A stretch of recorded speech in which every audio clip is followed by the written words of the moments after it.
Good morning. Here I am again. Let's talk a little bit about happiness.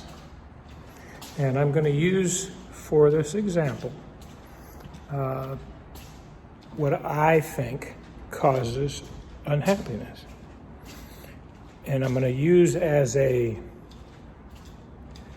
model for you to look at is children of successfully very wealthy people, a great deal of them, and I'm not going to guess at that percentage of whether it's 49 or 51 or 80 or 20, but they tend to be very unhappy.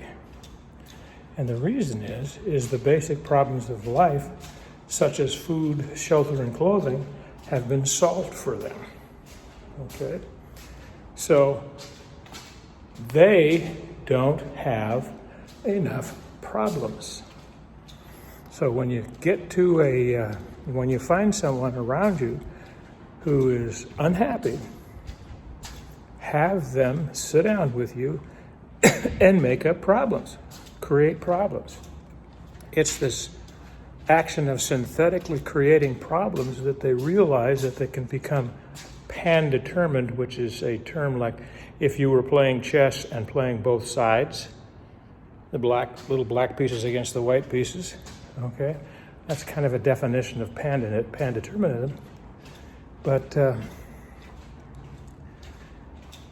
once you realize that every problem that you have, you created at the core of it, okay? So if you're sitting at your desk and you don't like your computer, stop spilling coffee on the keyboard.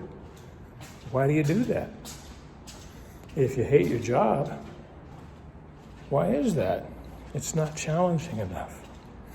You know you're too smart to be sitting there doing whatever you're doing. So make a game out of your work. Freedom, barriers. I can't remember the other thing, but I'm gonna excuse myself because of the gray hair for not remembering the silly basics of things. But sit down and think up problems. And I'm going to tell you a little secret is think up really big problems, huge problems, like being locked inside and you can't go outside. You know, why do you think all great religions, most great products and movements and political movements were born out of bad times? Because it created a problem big enough and enough people started thinking about it and pushed back against it. And out of that, it connected to the natural creativity that exists for us as beings here on planet Earth. So if you find yourself being unhappy, sit down and make up some problems. And make up some really big, juicy ones. You'll find that your happiness will increase and things will get better. It's simple. You don't have enough problems. If you need any help doing this, call me, 916-691-9192, and find out why people say, call Tom.